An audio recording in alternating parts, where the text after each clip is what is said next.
todos, mi nombre es Martín Pitón y estamos arrancando un nuevo episodio de Micromundos que se titula Santilli es expert y expert es Milei.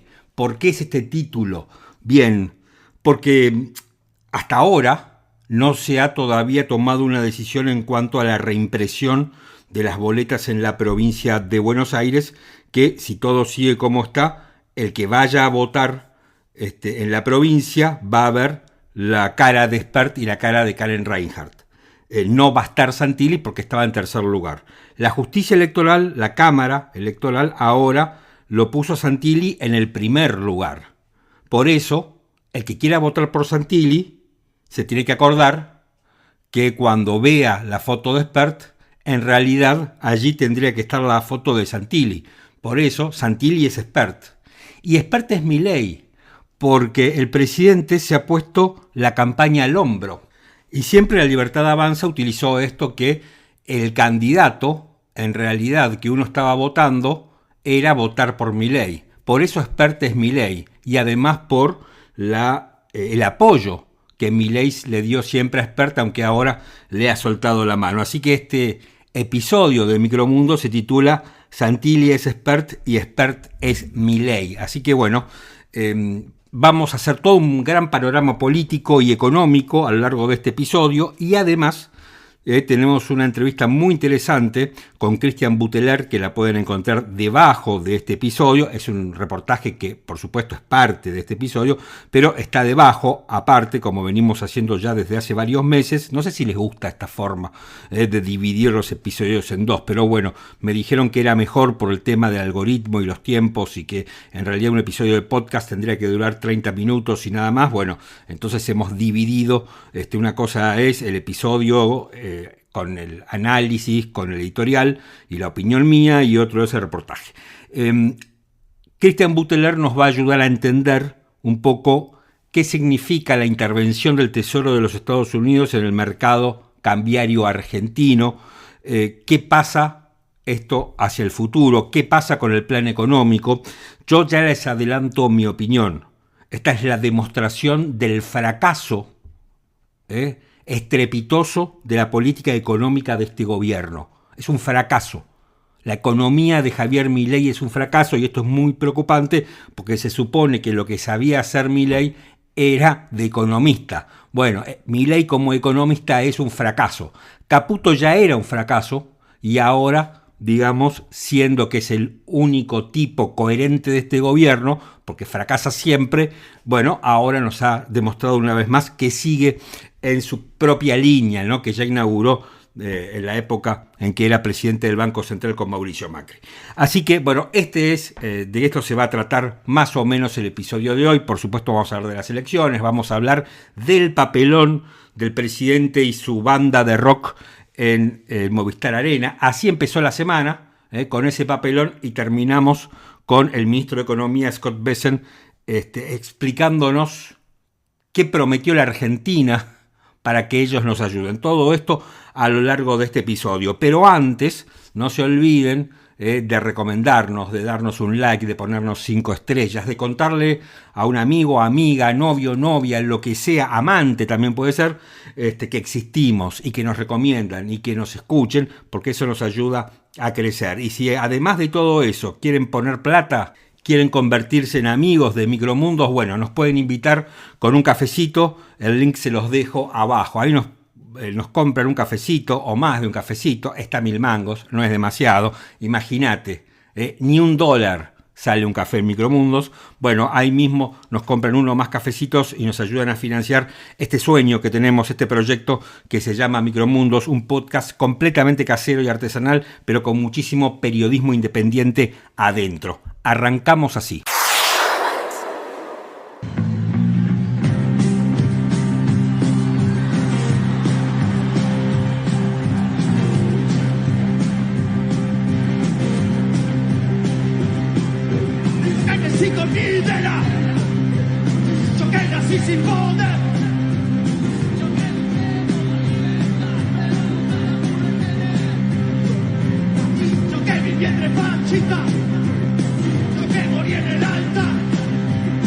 Yo que nací con lo que estaba bien, pero a la noche estaba todo mal.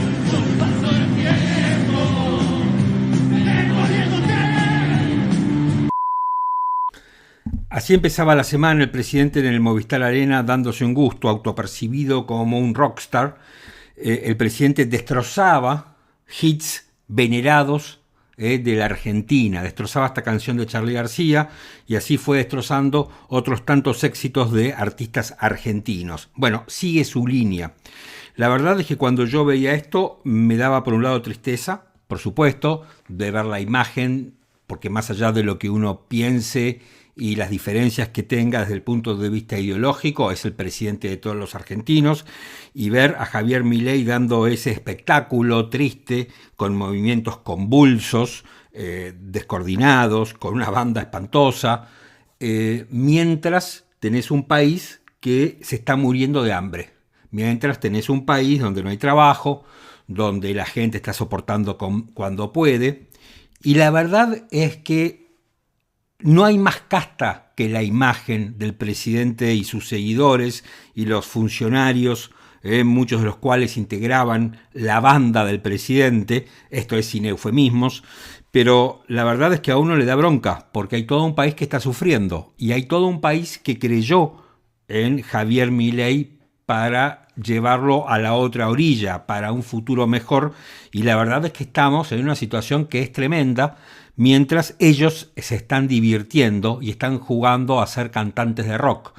Entonces, realmente es algo que abochorna, da bronca, y fundamentalmente, me parece a mí, causa indignación, ¿no? Es pan y circo, o mejor dicho, solo circo y de muy mala calidad. Inclusive, hasta los comunicadores más cercanos al gobierno, siempre soy cauto con aquellos que teóricamente son colegas, no han podido defenderlo.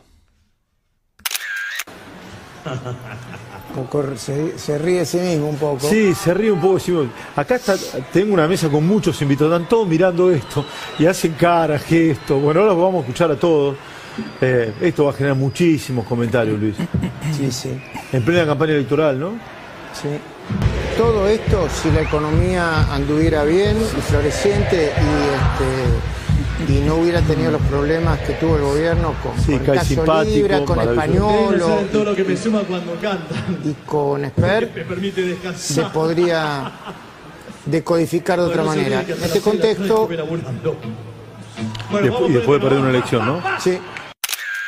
Bueno, es bastante impresionante ver a Majul, que apenas lo puede defender, que casi está como si estuviera en un velatorio, ¿no? Y Trebuch ahí, tratando de explicar algo frente a imágenes que son inexplicables, ¿no? Frente a dos comunicadores, a dos periodistas que están recontra cercanos al gobierno, que prácticamente fungen de voceros del gobierno.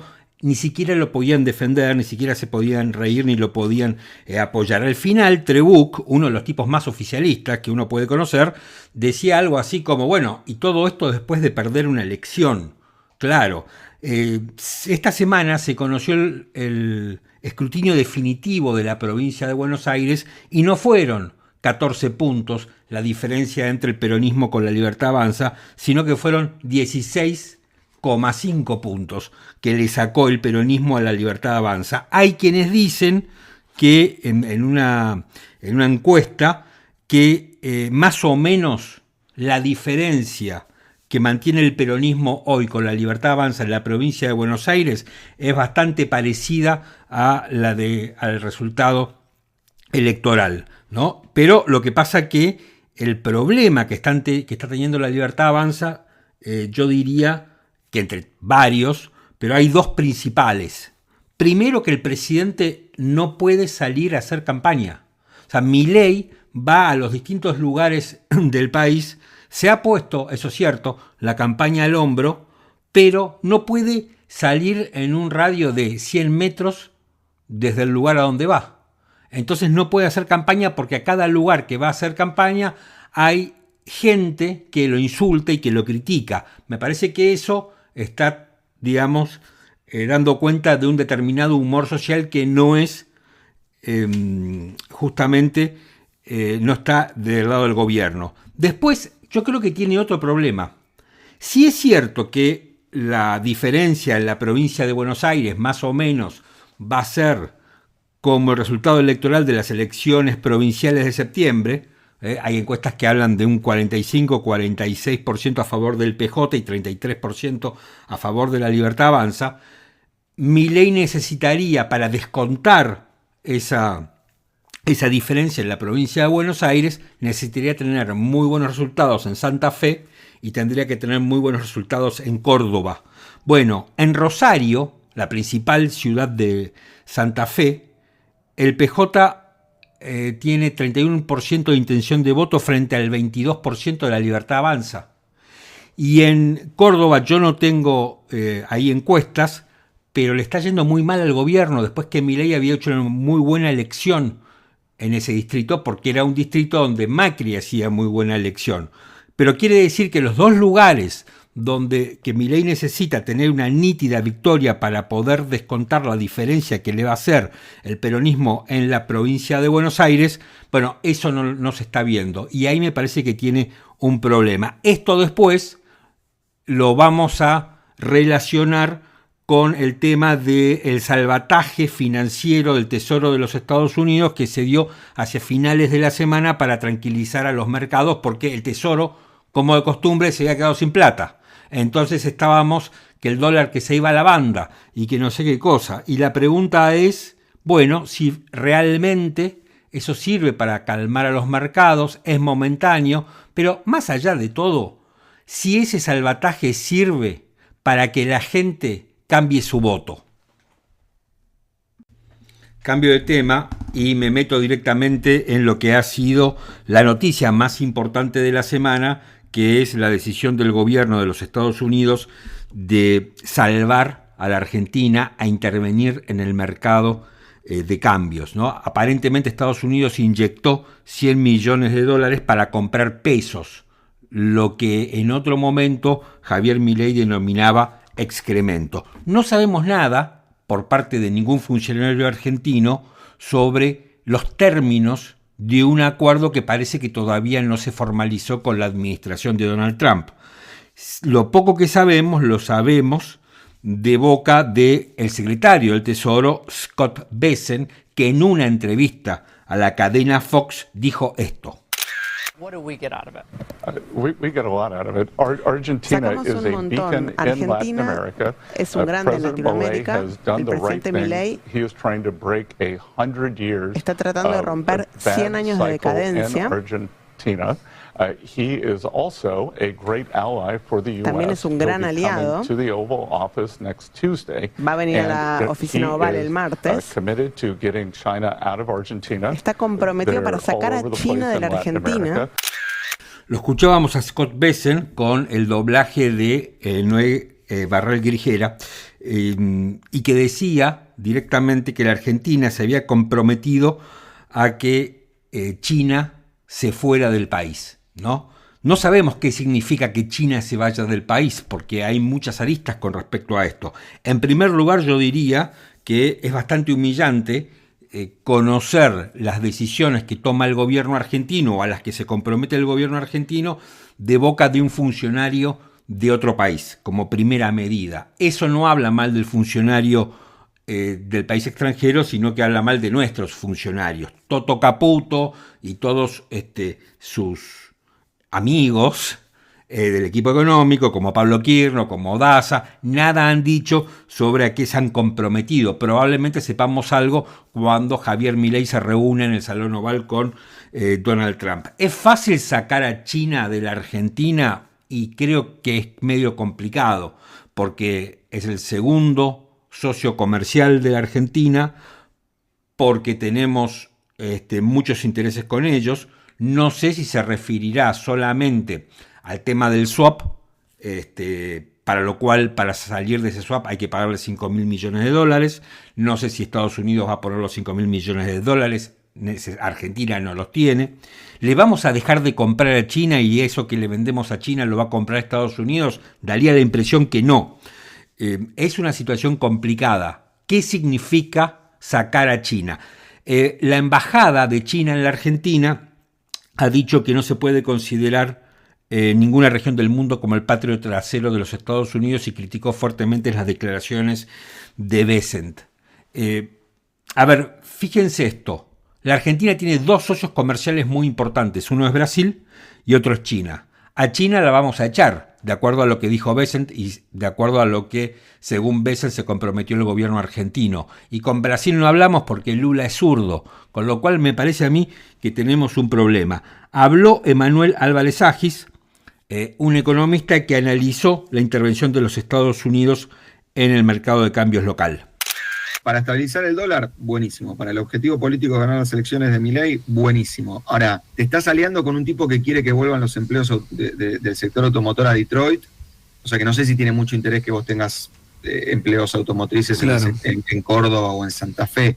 Ayer un amigo que me preguntaba sobre esto, yo le explicaba esta cuestión de que Argentina importa del mundo lo mismo que importa a Estados Unidos y le vende al mundo lo mismo que le vende a Estados Unidos.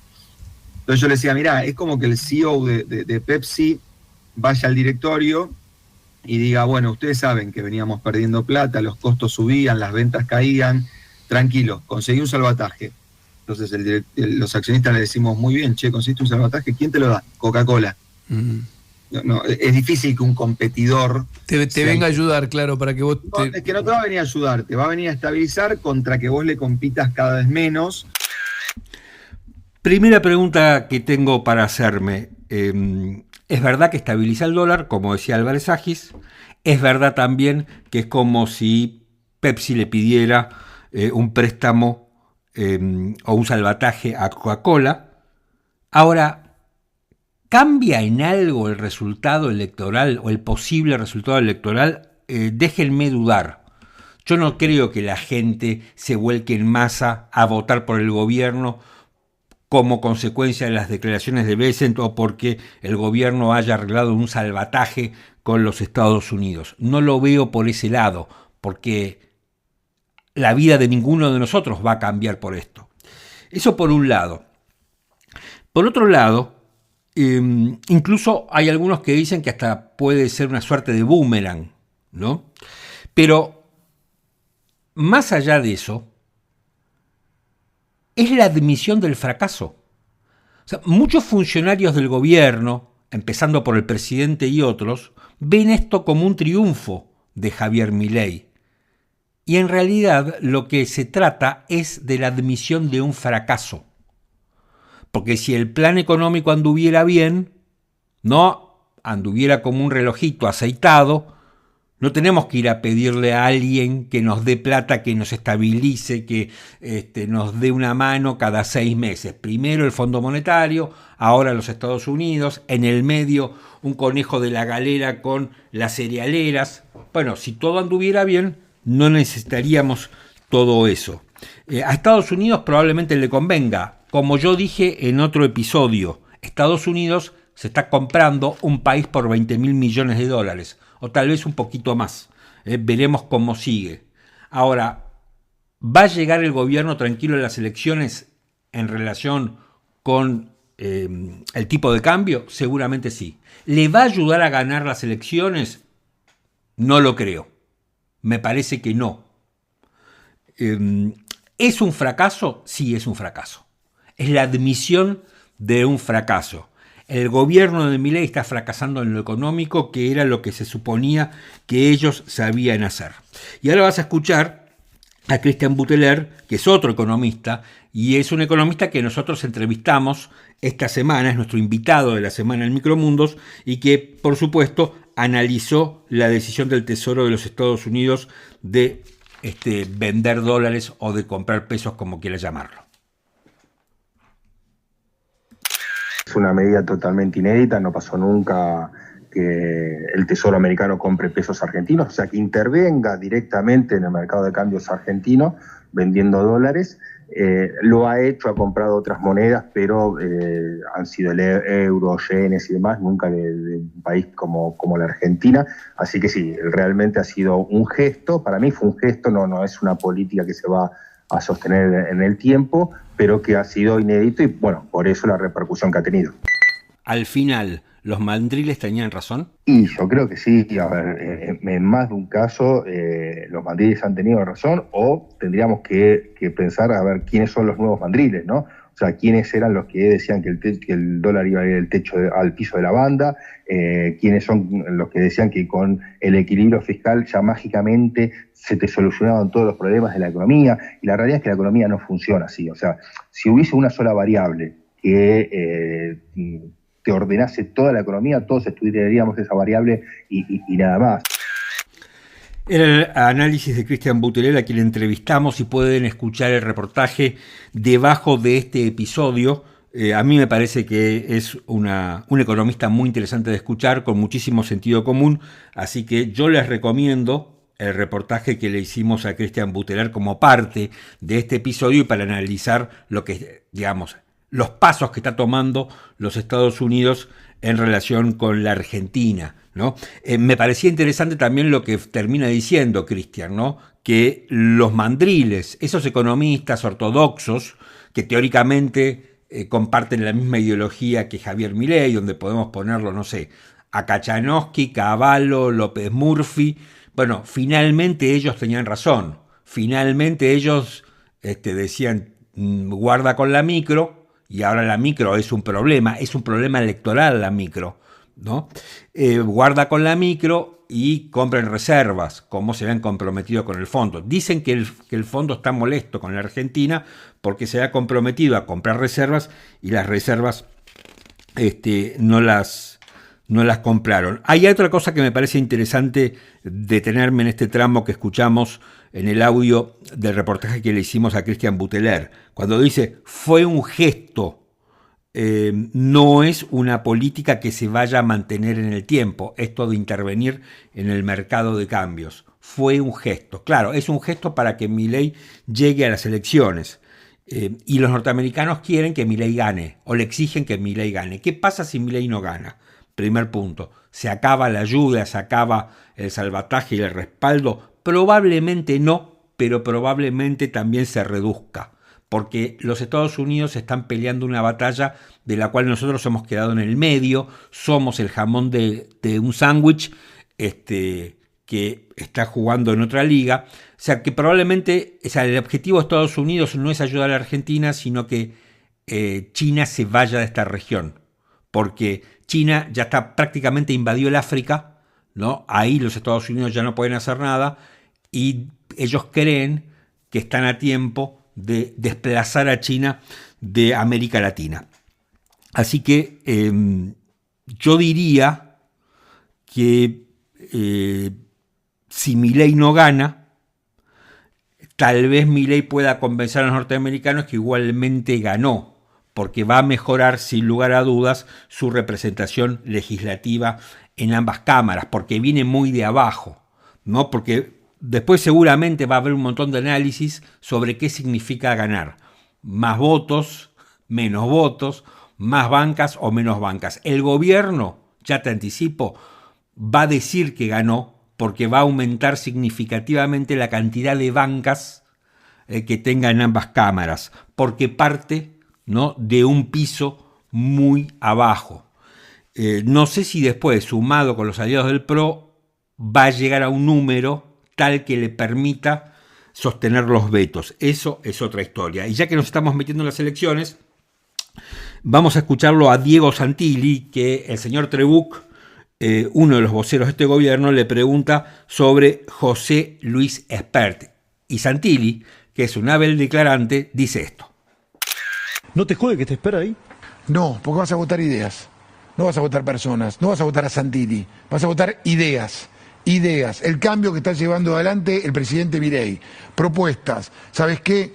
Bajar la inflación, orden público en las calles, terminar con la intermediación de los gerentes de la pobreza que intermediaban la plata de los que más necesitaban. Vas a luchar para que la Argentina, ese 30% de inflación tiene que ser menos, vas a seguir luchando para bajar la pobreza. ¿Sabes qué vas a luchar? Para tener una reforma laboral, para meter a los más de 5 o 6 millones de laburantes informales para que pasen a la formalidad. Eso es lo que tenemos que hacer. Yo sé que es recurrente el tema. Santilli es un hábil declarante. Claro, declara como un peronista, porque su ADN es peronista. Y todo esto es como una suerte de karma que tiene La Libertad Avanza, porque el mejor candidato que tienen para poner frente al peronismo en la provincia de Buenos Aires es un peronista contra lo que ellos quieren pelear. Por supuesto que Santilli es muy parecido a Patricia Bullrich, no tiene problema en estar de un lado, del otro, o de venderse al que más le convenga. Tiene un proyecto de poder, al igual que Patricia Bullrich, ¿no? Otra dirigente que también tiene cuna peronista. Yo me preguntaba cuando escuchaba las declaraciones de Santilli, pero no solamente por un estilo, no por las formas es peronista, sino es directamente como desecha a alguien que se ha convertido en una verdadera mancha venenosa como es José Luis Espert. Listo, Espert ya está. También lo dijo el presidente cuando un periodista se lo preguntó, un movilero, creo que fue el Mar del Plata, le preguntó sobre Espert y dijo, Espert se acabó, estás operando, acusó el presidente que no le gusta que le hagan ninguna pregunta que esté fuera de su libreto, el libreto que él tiene en la cabeza. Santilli es mejor candidato que Espert, por supuesto que sí. Yo no sé a quién, creo que fue a Milei que se le ocurrió que Espert tenía que encabezar la lista. Probablemente si Espert no encabezaba la lista e iba en tercer lugar, como originalmente estaba Santilli, y no en el primer lugar, y ese lugar lo ocupaba Santilli, bueno, probablemente no hubiera estallado todo este escándalo y Espert seguiría siendo diputado, siendo un violento, siendo un bravucón, pero bueno, me parece que la posición de la lista le jugó una mala pasada. Santilli y el gobierno recibieron una muy buena noticia, y es que la Cámara Electoral finalmente decidió que Diego Santilli podía encabezar la lista, y así Karen Reinhardt quedó en segundo lugar. Y ya que Santilli decía hace un momento que no importaban los nombres, porque lo que se votaban eran ideas, escuchá la idea que en algún momento tuvo Karen Reinhardt. A mí me estaría bueno, y estamos tan en desacuerdo, la gente de bien, sí, la gente de bien, como dije, y que a muchos también le molesta, ¿quién sea gente de bien? Sí, gente de bien que no vivimos del gobierno, que pagamos los impuestos, que lo bancamos a ustedes, vagos, planeros. Bueno, ya que quieren, podríamos hacer como un muro de Berlín, ¿viste? Que de un lado estén los kirchneristas, que les encanta vivir así, de planes, que le dé la migaja del gobierno, que los afanen, los insaurraldes, que miran cómo se van en yate unos y los otros se quedan en sus casillas. Hagamos una cosa así. Y del otro lado estemos el capitalismo, el que nos gusta crecer, el que nos gustan las grandes empresas. Hagamos una cosa así, el muro. No está mal, Un muro, un gran muro. Karen Reinhardt quiere hacer un muro al estilo Trump, o tal vez al estilo del que construyeron los comunistas en tiempos de la Guerra Fría para dividir Berlín.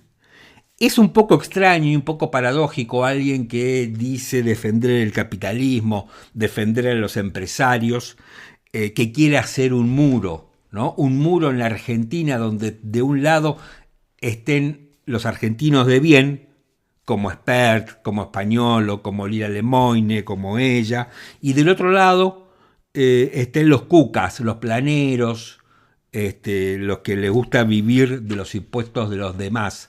Obviamente que hay mucha gente así que le gusta vivir de los impuestos de los demás, pero no solamente esos que les gustan vivir de los impuestos de los demás están en el peronismo. Probablemente haya muchos en el peronismo, probablemente haya la mayoría en el peronismo, pero también tendría que fijarse Karen, ¿no?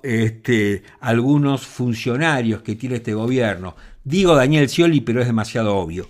Pero bueno, hay otros, ¿no? Que les gusta seguir viviendo de la teta del Estado. Nunca es bueno para alguien que se dice capitalista pensar en la construcción de muros. Nunca es bueno. Tendría que repasar ella, tal vez, ¿no? Algún reportaje de Ronald Reagan, algún discurso de Reagan, perdón, no reportaje, algún discurso del presidente Kennedy, ¿no? Un demócrata y un republicano, digo, para esta cuestión de la paridad. A ver, esta crítica que le hago a Karen Reinhardt no tiene que ver con que apareció desnuda en Playboy, con que era vedette, con que era no sé qué cosa, con que estaba en tal o cual programa mostrando el culo. Esto tiene que ver con sus ideas, ¿no? Esta es la idea de Karen Reinhardt. También había escrito un tuit que no sé si después borró, diciendo que se había dado cuenta que la seguían muchos negros grasa, ¿no? Bueno, estas son las ideas que uno va a poder votar el próximo mes de octubre, las próximas elecciones, en la provincia de Buenos Aires, de la mano de la lista que encabeza Santilli, y es secundado por Karen Reinhardt, la persona que quiere construir un muro. Pero no solamente los disparates están en la lista libertaria. Jorge Tayana, primer candidato del peronismo, con respecto a Venezuela, decía esto. Pero se pueden decir las dos cosas simultáneamente. Estados Unidos está violando el derecho internacional con lo que está haciendo y hoy Venezuela es una dictadura. Me parece que las dos cosas no son incompatibles entre sí. No, tiene un sistema de democracia que me parece que tiene una serie de fallas y tiene cierto carácter autoritario en algunos casos. Tayana, como el resto del kirchnerismo, es patético.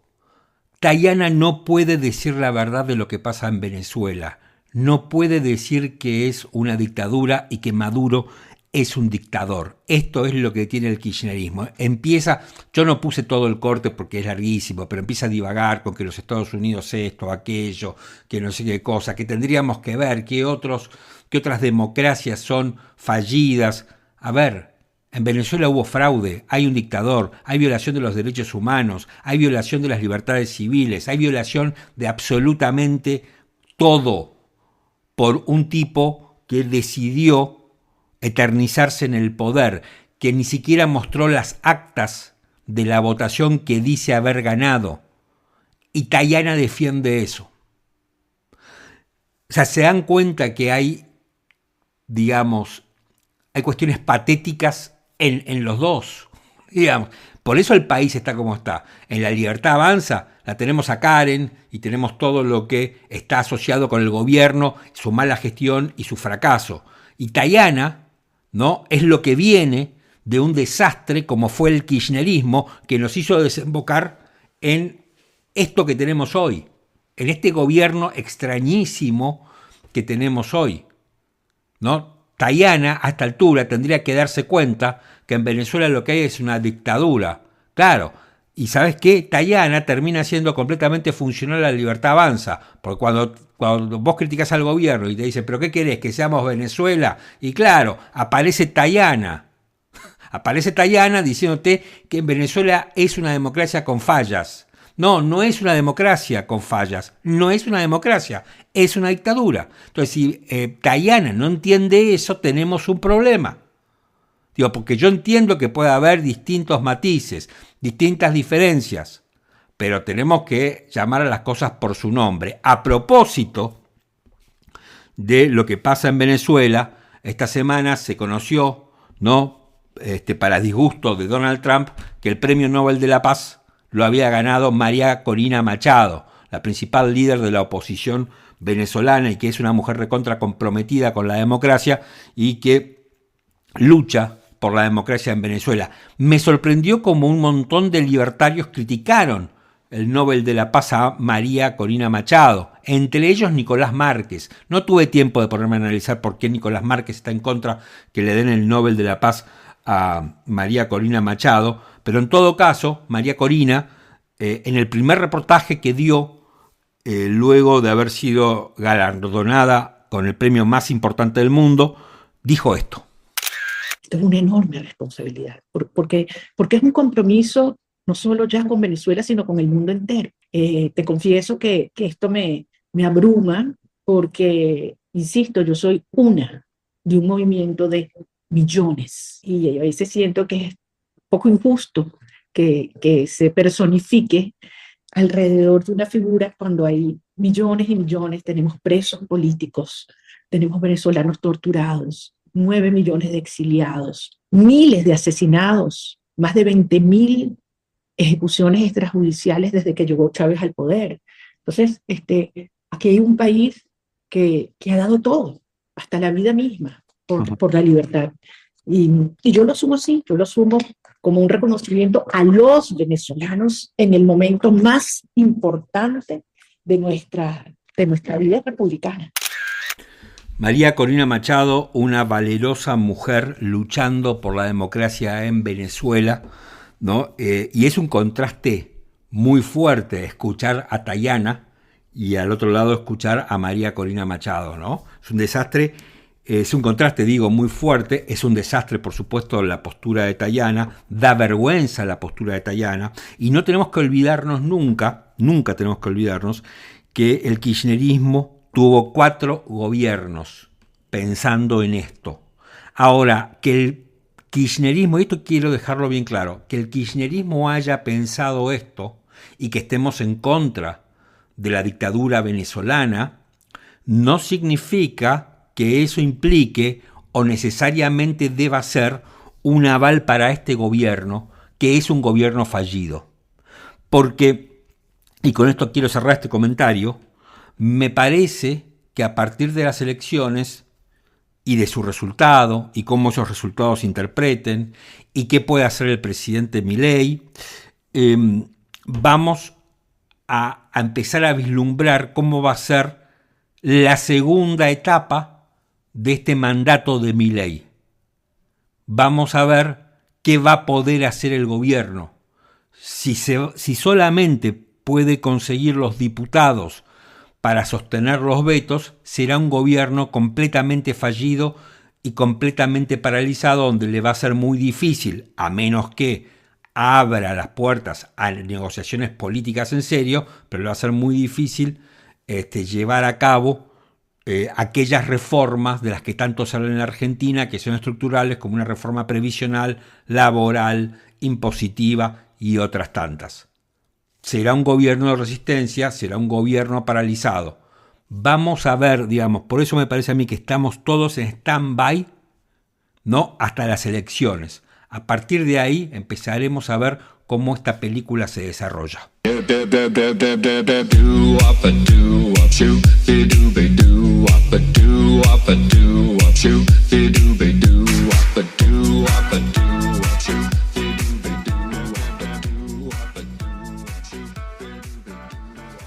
Y llegamos al final de este episodio de Micromundos, pero tengo una recomendación para hacerles. Pero antes de darle mi recomendación de lo que vi, es una película que todavía no se sabe mucho en la Argentina, ahora se las voy a contar, no la vio mucha gente, es una película rara, ahora les voy a contar, pero antes tengo que recordarles que nos pueden invitar con un cafecito para apoyar Micromundos.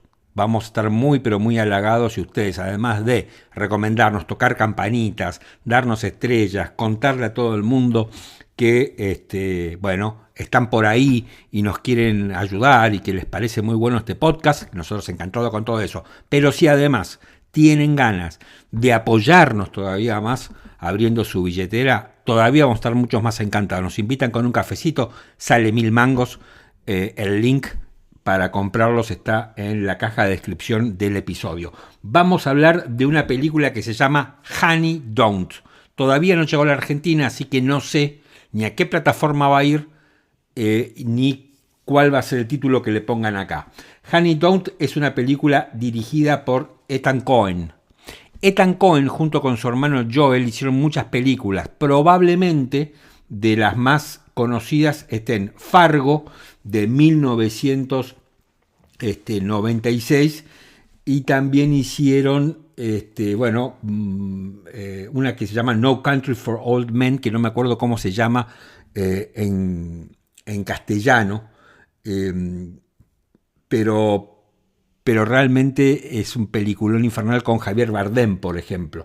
Y también hicieron ¿qué otra hicieron? Bueno, tengo varias ahí que hicieron, ahora no me las acuerdo.